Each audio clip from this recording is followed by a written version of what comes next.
전인격으로 신앙생활하라 라는 제목으로 하나님 말씀 정하도록 하겠습니다. 방금 성경 봉독한 것은 개정개혁 성경이 아니라 세번역 성경으로 봉독을 했습니다. 설교 시간에 화면을 보시면 말씀을 같이 보실 수 있습니다. 지난주 말씀을 좀 정리해 보도록 하겠습니다. 사울은 사무엘을 기다리지 못하고 제사를 드렸어요. 제사장은 제사를 드릴 수 있도록 하나님 앞에 그 부르심을 받은 자인데, 사울은 왕으로 기름 부음 받았지만 제사를 드릴 수 있는 권한이 없었습니다. 사울이 제사를 드리면서 왜 그런 제사를 드릴 수밖에 없냐면, 블레셋 군인들이 이미 쳐들어오고 자신을 향해서, 자신을 포위해서 더 이상 어떻게 해볼 수 없기 때문에 제사를 통해서 내가 이 상황을 좀 극복해보고자 하는 그런 마음이 있었습니다. 사울은 사무엘이 정한 시간이 오지 않았다, 일주일을 기다리라고 했는데 오지 않았다고 하지만, 사울이 제사를 드린 다음에 사무엘이 옵니다. 그럼 이 말씀을 통해서 우리는 알 수 있는 것은, 사울은 기다림에 인내의 시간이 부족했다, 참을성이 부족했다. 사무엘이 온다고 했으면 믿어야 되는데 신실하신 하나님에 대한 믿음이 없었다는 것입니다. 당시 선지자의 말은 하나님의 말씀과 같기 때문에, 하나님 말씀 받아서 백성들에게 전하는 말씀이기 때문에 그 말에 권위가 있었습니다. 믿지 못했습니다. 누가 제사를 드려도 된다라는 그런 생각은, 예배만 드렸으니까, 내가 하나님께 기도를 했으니까, 하나님께서 주신 그 말씀을 보았으니까, 이 행위가 아니라 하나님을 경외하는 마음으로 예배를 드리고, 하나님을 경외하는 마음으로 기도를 하고, 하나님을 경외하는 마음으로 말씀을 보는 그런 진실함의 문제입니다. 사울이 하지 말아야 될 것들을 해서 그는 왕에서 폐위를 당하고 맙니다. 그런데 사울이 드린 제사는 번제와 화목제였지만, 번제는 모든 제물을 태워서 하나님께 올려드리는 것이기 때문에 자격이 안 된 자, 하나님께 중심을 드리지 않는 자, 제사장만 드려야 될 그 번제를 드린 자의 그 제물은 하나님이 받지 않으신다. 그리고 화목제는 하나님께 대한 감사와 교제로 화목제를 드린 다음에 제사를 드린 사람들과 그 고기를 나눠 먹어야 되는데, 그는 그 행위적인 것만 했습니다. 이것을 하면 우리가 전쟁에 이길 수 있을 거야라는 그런 마음을 가지고 있었습니다. 히브리 원문 성경에 보면 이 번제와 화목제에 히브리어 하라는 그런 단어가 있다고 했습니다. 하는 뭐냐면 그 번제, 그 제사, 그 제사, 그 번제는 사무엘만 드릴 수 있는 제사입니다. 왜냐하면 전쟁에 나가서 승패의 문제를 하나님께 여쭙는 것은 사무엘 선지자만 드릴 수 있었던 제사였기 때문입니다. 그것이 지난주 메시지였습니다. 오늘 함께 나눌 메시지는, 사울이 폐위를 선언당하고 이제 사무엘은 떠납니다. 그리고 이 사울 주변, 이스라엘 땅 주변에 블레셋이 쳐들어오고 있었습니다. 그는 아무것도 할 수 없었습니다. 그에게 남은 군사는 600명밖에 되지 않았습니다. 끝까지 자신의 범죄를 했지만 사울은 하나님 앞에 제가 잘못했습니다라는 회개를 하지 않았어요. 인간은 하나님을 떠나면 축복도 없고 형통도 없고 평안도 없고 생명도 없고, 하나님 앞에 있을 때, 하나님 안에 있을 때, 분명히 사무엘은 말씀했습니다. 하나님 뜻대로 살면 형통할 것이고 하나님 뜻대로 불순종하면 불통할 것이다, 저주를 받을 것이다. 이 얘기는 하나님 뜻대로 살아라, 이런 말씀이 담겨져 있는 것입니다. 오늘 13절 말씀부터 해서 오늘 본문을 중심으로 하나님의 말씀을 풀어보도록 하겠습니다. 15절 말씀부터 함께 보도록 하겠습니다. 15절입니다. 사무엘이 일어나서 길갈을 떠나 베냐민 땅에 기브아로 올라갔다. 사울이 자기와 함께 있는 백성들을 세어보니 약 600명쯤 되었다. 사울이 제사를 드려서 백성들이 흩어짐을 좀 막아보고자 제사를 드렸는데 남은 군인이 얼마? 600명쯤 됐다는 얘기입니다. 하나님이 이 번제를 받지 않으셨고 사울은 선을 넘었습니다. 자신이 의지적으로 무엇인가 해보려고 했지만 결과적으로 3,000명가량의 군사들이 다 떠나고 600명만 남았습니다. 600명만. 잘못된 행실이 자신에게 화살로 돌아가서 백성도 다 떠나버리게 되었습니다. 바로 하나님 말씀대로 순종해야 되는데 사울은 자신에게 병사가 있으니까 이 병사를 가지고 전쟁을 해보겠다 하는 사람을 의지하는 거. 사람을 의지했으니까 실패했어요. 하나님을 통해서 모인 자입니다. 하나님께서 모아주신 자입니다. 근데 사람의 마음을 감동시킬 수 있는 것은 하나님밖에 없습니다. 하나님께 순종하는 그 리더를 통해서 하나님께 순종하는 그 마음을 통해 사람의 마음을 감동시킬 수 있고 사람을 붙잡으려고 해도 하나님이 그 사람을 붙여주지 않으면 그렇게 될 수가 없습니다. 바로 600명 밖에 남지 않았던 증거가 사울을 통해서 다 흩어져 버린 거예요. 사울의 잘못된 선택을 통해서.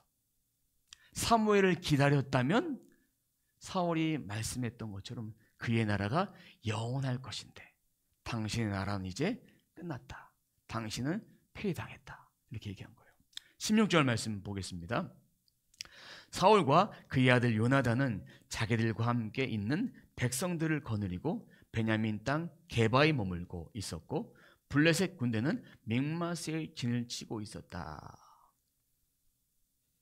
사무엘은 기브아로 갔어요. 그리고 16절에 보니까 사울과 요나단 어디 있다고 되어 있습니까? 베냐민 땅 게바.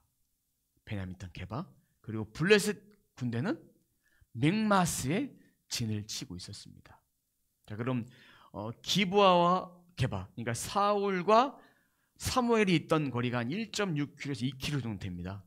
그리고 게바에서 믹마스까지 거리가 한 2km가 되는데 협곡이에요. 협곡이란 뭐냐면 요즘에 통해서 얘기한 히말라야 산맥과 알프스 산맥이 있는데 그 사이 절벽 사이에 있는 그 산맥 정상의 틈 같은 거예요. 그러니까 2km가 협곡인데 이렇게 협곡을 지나 있는데 대치 상황입니다. 언제든지 쳐들어올 수 있는 그런 상황입니다. 협곡에서 이스라엘을 쳐다보고 있는 거예요. 무엇을 하는지 다 보고 있는 거예요. 조금만 움직임이 수상하면 바로 쳐들어가서 이스라엘을 진멸해 버릴 수 있는 상황입니다. 이것이 바로 블레셋 군대가 믹마스에 진을 치고 있었다라는 그런 의미입니다. 인본주의로 세워진 사울왕은 무엇인가 해보려고 했어요. 그런 마음이 이해 안 되는 건 아니지만 하나님의 자녀로서 성전, 그러니까 거룩한 전쟁을 치러야 되는 백성으로서 해야 될 자세가 아닙니다. 선지자를 통해 하나님 말씀을 받아야 되는데 하나님을 의지하지 않았던 그런 자세가 담겨져 있었던 것입니다. 17절, 18절 함께 읽어보도록 하겠습니다. 블레셋 진영에서는 이미 특공대를 셋으로 나누어 습격하려고 출동하였다. 한 부대는 수알 땅 오보라 쪽으로 가고 다른 한 부대는 벳토론 쪽으로 가고 나머지 한 부대는 스보임 골짜기와 멀리 광야가 내려다 보이는 경계선 쪽으로 떠났다. 17절 보시면 수알 땅 오보라 지역은 믹마스 기준으로 북쪽에 있습니다. 북쪽, 그리고 18절에 벳호론 쪽은 맥마스 쪽의 서쪽에 있습니다. 그리고 18절에 스볼론 골짜기에 내려 보이는 경계는 맥마스 쪽 남쪽에 있습니다. 그러니까 남서 북서남 온 사방이 막혀져 있는 거예요. 이스라엘 사람들이 있고 온 사방에서 막혀서 치고 들어오고 있습니다. 이런 상황 속에서 사울은 할 수 있는 일이 없어요. 새 부대로 편성해서 계속 진격해오고 있기 때문에, 압박해오고 있기 때문에, 인간의 상황도 이렇게 힘듦이 사방에서 압박이 들어올 때는 사람이 거의 어떻게 해볼 수 없는 그런 상황입니다. 하나님께서 이런 상황을 주신 이유는 너의 의지대로 했으니까 네가 한번 해봐라. 어디까지 가나 보자. 하나님이 아니면 안 된다는 걸 보여주기 위해서 이런 상황을 보여주신 것입니다. 이방 군대가 쳐들어올 수밖에 없는 이유, 어떤 이유입니까? 이스라엘이 불순종했고, 이스라엘이 우상숭배했고, 이스라엘이 하나님을 따르지 않았기 때문에 이방에게 내어주신 것입니다. 19절 말씀입니다. 당시 이스라엘 땅에는 대장장이가 한 명도 없었다. 히브리 사람이 칼이나 창을 만드는 것을 블레셋 사람들이 허용하지 않았기 때문이다. 대장장이가 한 명도 없었다. 칼과 창을 만드는 사람이 한 명도 없었다.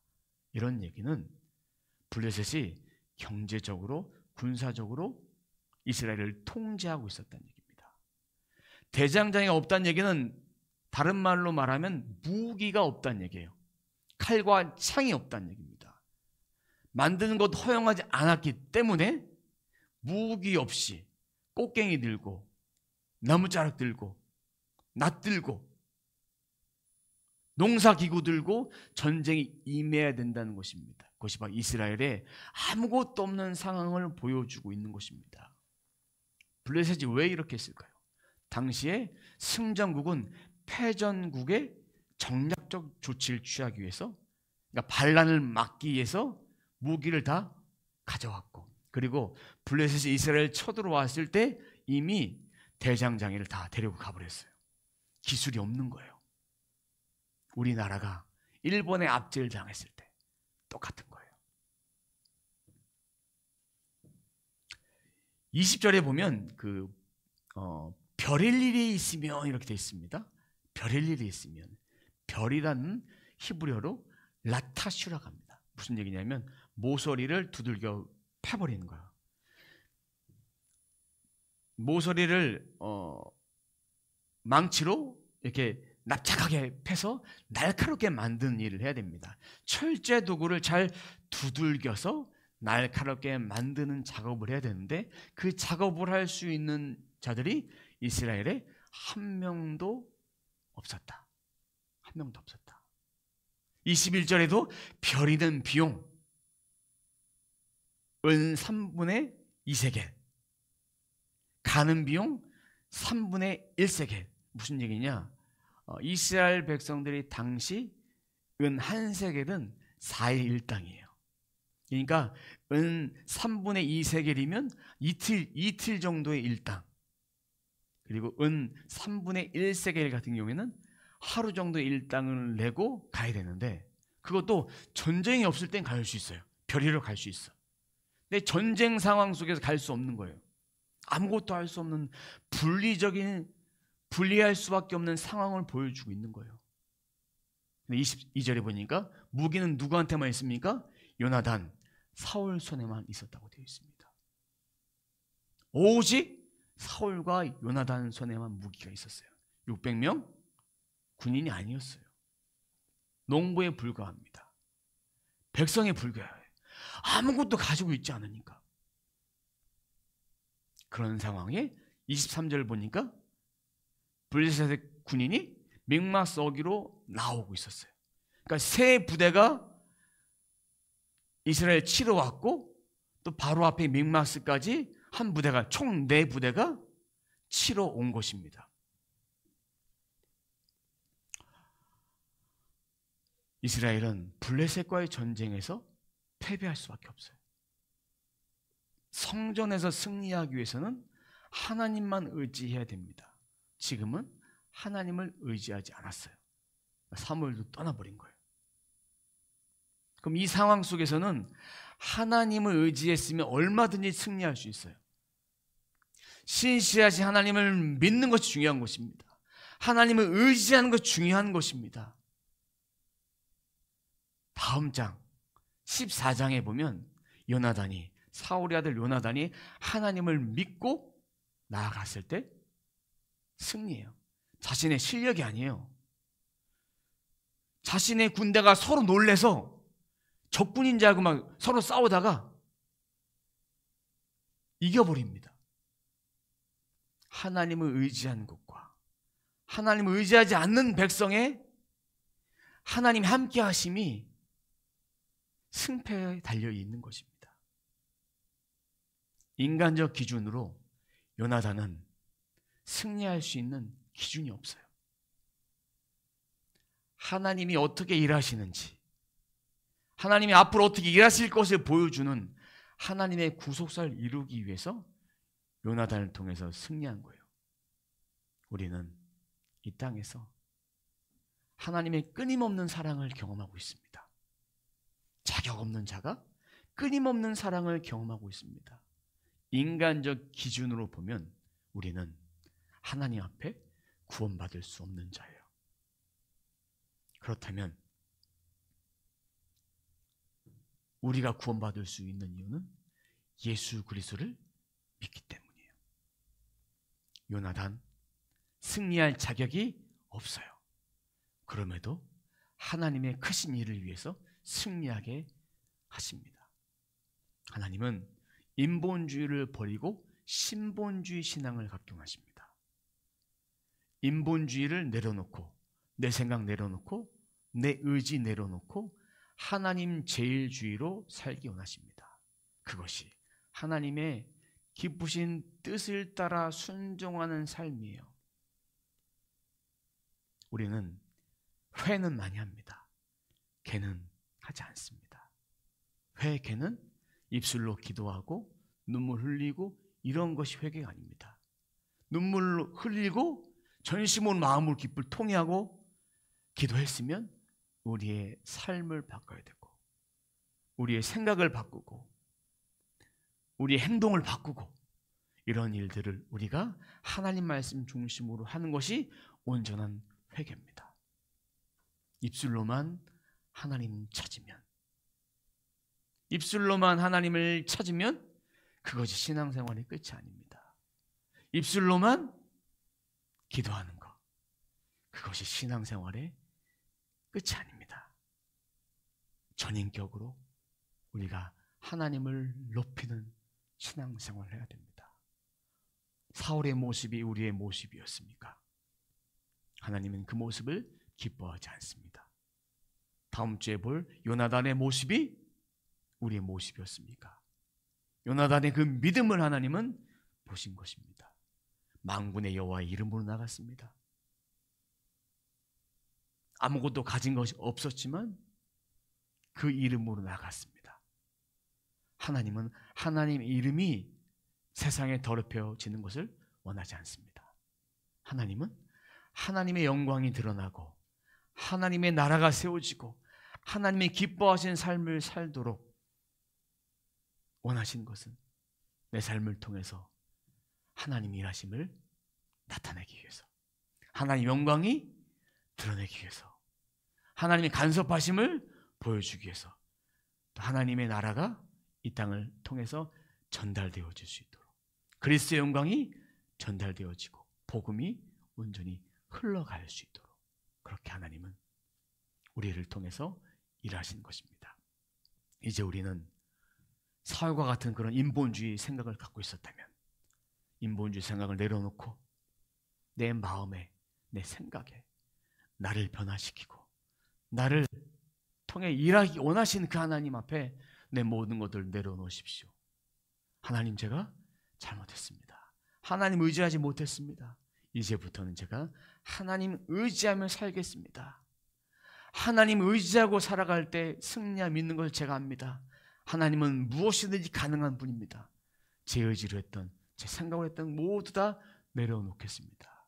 이런 고백을 하나님은 우리들에게 하기 원하십니다. 오늘 말씀의 제목처럼 제가 전인격으로 신앙생활 하겠습니다. 온전히 하나님만 붙드는 신앙생활 하겠습니다. 그 깊으신 뜻을 깨달아 이번 한 주도 하나님 안에서 참된 신앙생활, 영혼, 몸의 온전한 신앙생활을 올려드릴 수 있는 저와 여러분의 삶이 되시길 주님의 이름으로 축원합니다.